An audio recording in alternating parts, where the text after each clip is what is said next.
section in Rise of Singing was actually really surprisingly great. I expected a lot of it to feel irrelevant because this book was published in the early 80s, and there is a lot of second wave stuff, which I have a lot of problems with as a person who is close to a lot of trans women. That was a time that was very exclusive to trans women, and yeah, still there's no mention of trans stuff in this book, and as far as I can tell, in Rise Again,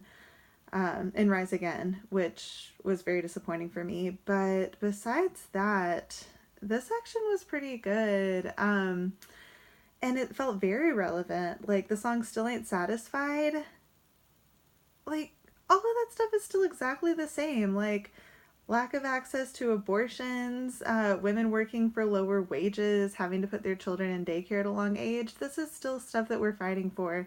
And I really feel like with a little tweaking, it could be about trans issues right now. Um, One thing that kind of struck me, so I feel like Michael Vaughn did a lot of great work compiling so many of these songs, and I have learned a lot from him, and I am appreciative to him, and I know criticism is hard for him, but he had a lot of issues with that first line in The Woman Who Swallowed a Lie.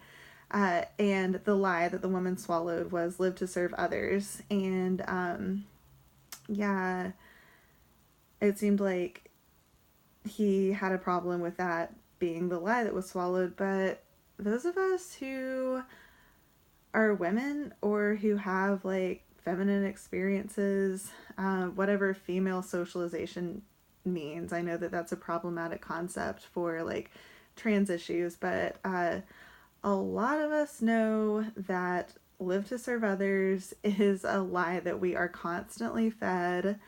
And we can't really be good stewards to other people when we don't take care of ourselves first. And I actually was listening to this as one of my exes was getting very upset with me because I had done a favor for them and their testosterone got left in my car. So I heard that as I was driving like 10 miles out of my way to drop their testosterone off of their house.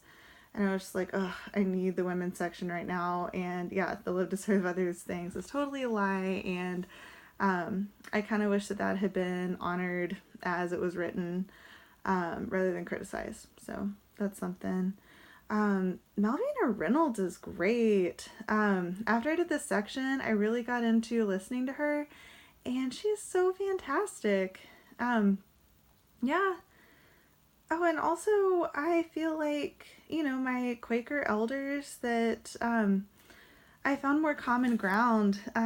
They're excited that I know a lot of these songs that came out in the 80s, and it's kind of fun. So, yeah, good job on the women's section. I wish that there was one in Rise Again.